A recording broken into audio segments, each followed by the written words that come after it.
see what I bring to this marriage of words and melody. It is the song that inspired me, an evocation that cradled me in its arms last night. It is the voice of tango, played on every street corner by those who live an emotion that defines them.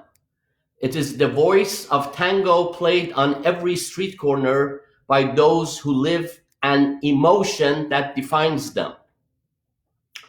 I want to sing for this type of sound that grows sweeter and more seductive every time. Wrapped up in a dream last night, I heard it, an emotion composed of things from my yesterdays. The house where I was born, the iron fence, the ivy, the old carousel, and the rose bush. Its accent is the song of an emotional voice. Its rhythm is the pulse of my city. It has no pretensions. It doesn't want to be vulgar. It is called tango and nothing more. Since it is so modest and so simple, why add unnecessary things to every phrase? With just this little bit of emotion, it is very easy to touch the heart. Since it is so modest, so humble, and so simple, why do we add unnecessary things to every phrase? With just this little bit of emotions, it is very easy to touch the heart. Greetings and welcome to Tango Live on the Piano with Sasan, the second session. These were the lyrics of a well-known tango piece, Una Emoción, an emotion, and you probably guessed that, not only from the song that you heard at the beginning, but also from the repetition of the word emotion. It is our second session, and I'm delighted to be with you. This brings my two passions, music, piano, and Argentine tango together. Last week, we talked about the style of Di Sarli and exemplified that by A la Gran Muñeca. This week, we are going to focus on a different composer, Riccardo Tanturi. And again, please feel free to write your feedback, suggestions, and emotions, and emotions and questions. I think emotions is correct too. I received very good feedback from you last week, and I would like to know what you think about this program. Let me give you a quick overview. We're going to talk about the background of the music and the artists, number one. Number two, I'm going to do my analysis of this piece and break it down in different sections and present to you a new idea that I did not talk about last week. Tango as a language in two different senses, and then the performance at the end. So let's talk about the background of this piece and the people involved who created it. Think of it like this. What if a dentist and a gynecologist got together to create a tango band? Well, this is exactly what happened. The dentist is Riccardo Tanturi, whose arrangement I have transcribed myself for the piano and I'm presenting to you tonight. And the gynecologist was Alberto De Luca. That was his professional name, but in the music world, his evening job, he went by Alberto Castillo. So imagine, ladies, if you went to a cafe and or cabaret and you heard music where the pianist and the band conductor was your dentist and the vocalist was your gynecologist. Tanturi had two major vocalists. The first one was Castillo, Alberto Castillo, and they did about 31 songs together. Castillo had a very colorful personality, and one of his most famous pieces is the title is in English is "This is How One Dances Tango." And the lyrics in this piece praise real dancers who know how to dance tango while mocking young and rich kids in empty suits who don't know how to dance. So you could imagine, and this actually happened, he would be singing on the stage and then looking at these young people who have a lot of money but don't know how to dance tango, giving them a dirty look and then pointing to them, and then they would get upset, and he would come down off stage and get involved in a fist fight and brawl. And then in the middle of that, he would go back and continue singing. So this actually happened. So he was a very, very interesting, colorful personality. And after he stopped his association with Tanturi, he appeared in a number of Argentine films. So he was quite versatile. The second vocalist associated with Tanturi is Enrique Campos, who was from Uruguay, and he did the 51 songs with Tanturi. And he was very much concerned about communicating with the public, making no attempts to show off or display his vocal skills. He sang in a rather indifferent, unexcited, kind of simple fashion. And the word simple we already saw in that poem that I recited, that if tango is simple, why do we have to add unnecessary things? But behind him is the Tanturi Orchestra, which is very precise and confident. A little word about this phase in the history of tango. This style, Tanturi style, matured in the early 1940s, and like 41, 42. And this is important because in the 1930s, Juan D'Arienzo was the dominant figure. He was called the king of the beat or the rhythm. And he built the rhythmic foundation of tango as we know it today. So then starting in the early 40s, people like Tanturi and Miguel Callo and Carlos Di Sarli kind of transitioned to the melodic aspects. Of course, the rhythmic aspect was there, but a more balanced approach between the melodic and rhythmic. And the rhythmic and the melodic aspect became more important than it used to be, became more prominent. Okay, this is a little piece, a bit about the background of the piece. I will now give you a little analysis. Okay, we have time. Let me read the comments. I think everyone is watching and no one,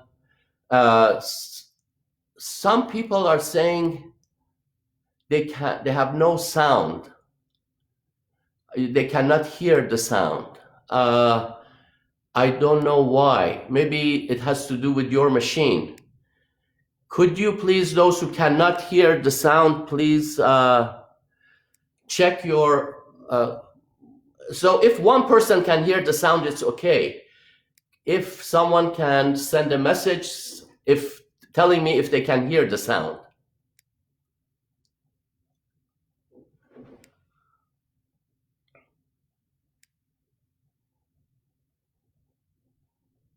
Okay, I am hearing that sound is okay. Could you please some more messages, making sure this was from Kova in Puebla. Hi, Kova. David rebooted. Sound is okay. Sound is fine. Okay. All right. So I will not be distracted. We will continue. Let me play the beginning of the piece, and I want you to. We are going to. All right. I'm seeing things open up. Please don't send any more messages. Everything is fine. All right. So I'm going to play the first paragraph of this piece and then explain to you why we call it a paragraph and what is the correlation with natural language that we use, like English, and how the structure of a piece mirrors the structure of language. So this is the first paragraph of the piece.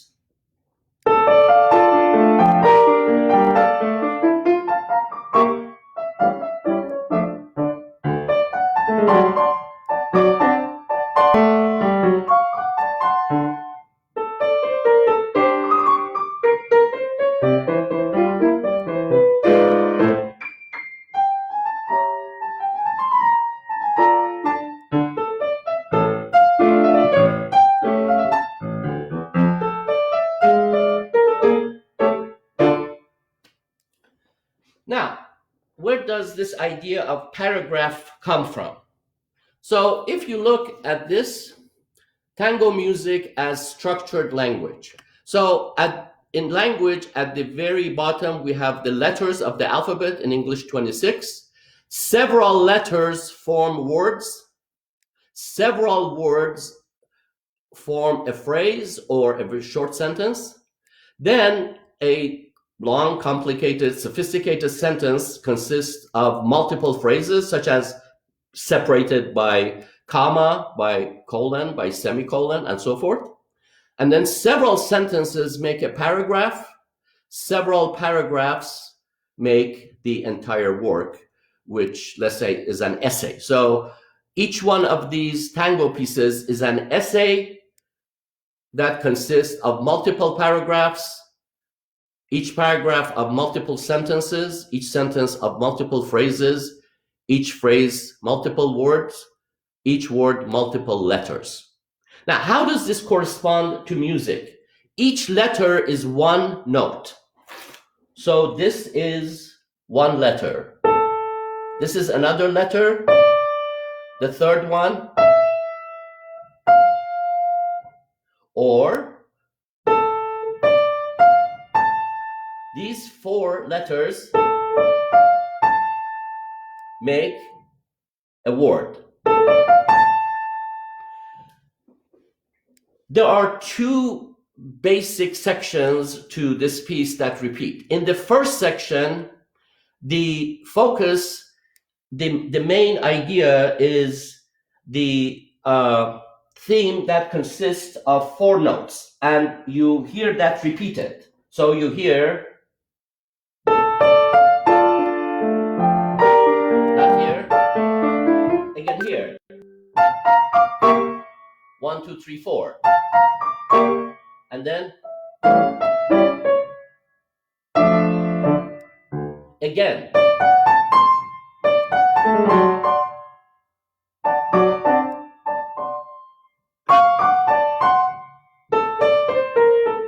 So this theme of what I call A1 section, so A1 correspond to a sentence. So we have word, which consists of four letters, and then the words become part of a sentence. So what I played for you is sentence A1, A2, B1, B2, A3. So the reason I call this B1, B2, because the character of it is different. So it is A1,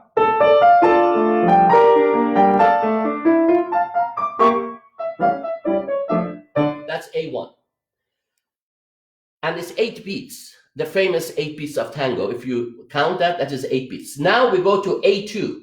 And why do I call it A? Because it has the same four notes, but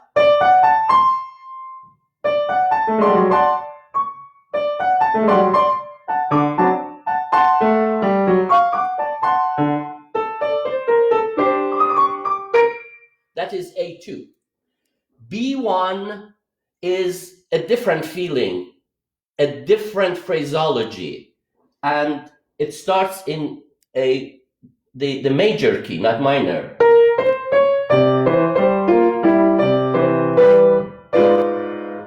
This is F, the F chord, and the echo. And then the answer to that, B2.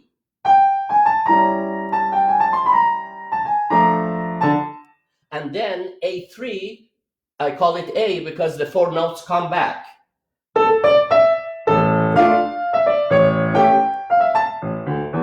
Even in the left hand, you have the 4 notes. Again, the 4 notes. So this was the paragraph consisting of sentence A1, which consisted of multiple words, which consisted of multiple letters, A2, and so forth. Now, there's a little transition here. The transition is, and this is very interesting. It has this exotic Middle Eastern flavor.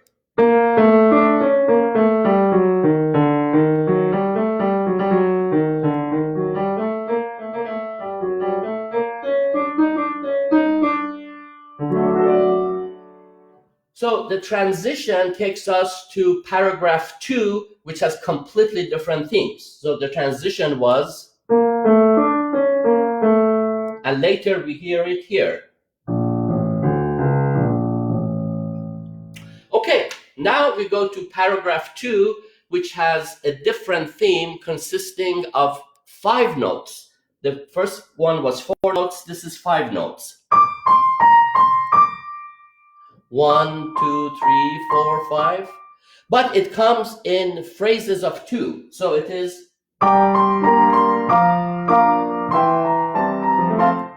and it repeats. So that is C1. Then C2.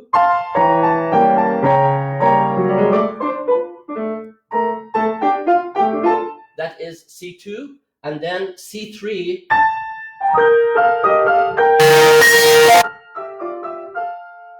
And a little bridge that takes us to P3, where most of that repeats. That's the bridge. Now, paragraph P3, where essentially we're repeating that, but with a slightly different feeling. C2. And this time C3 is low, almost like a voice from the above, like a heavenly voice.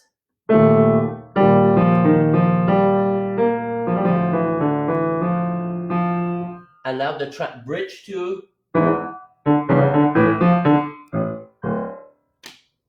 So this is the first part of the piece.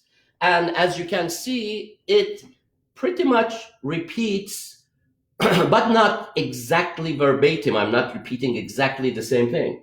So when I repeat, I bring different feelings and different intensity to it, just like the real piece has. So, for example, A1 here in the first paragraph was,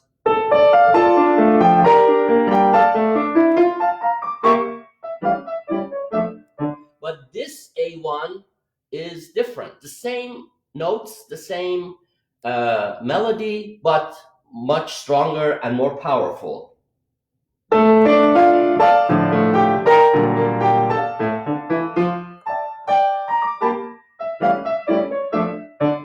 So instead of single notes, it was more powerful.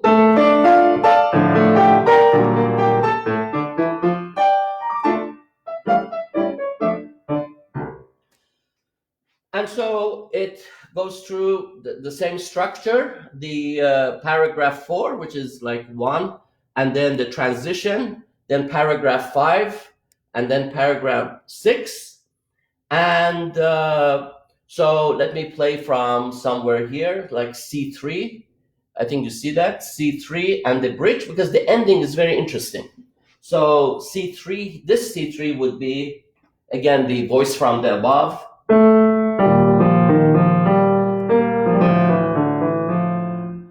Bridge. Now the ending, that's not the ending. The ending, I change it slightly from what Tanturi has, because it is for piano and I don't have the same instruments that they do, so it has a different dynamic. But one thing I kept about the ending is the characteristic ending of almost all Tanturi songs. So my ending is,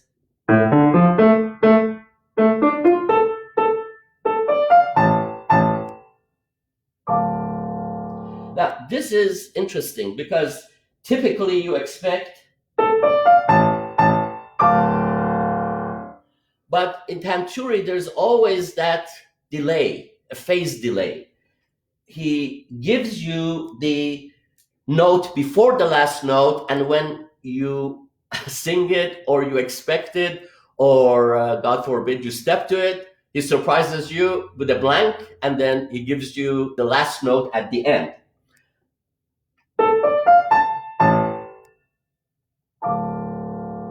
So this is tricky for dancers because if they step to it, to the blank, they kind of feel bad because after they thought they were finished, there's that. Anyway, so now I'm going to play the entire piece for you without any interruption.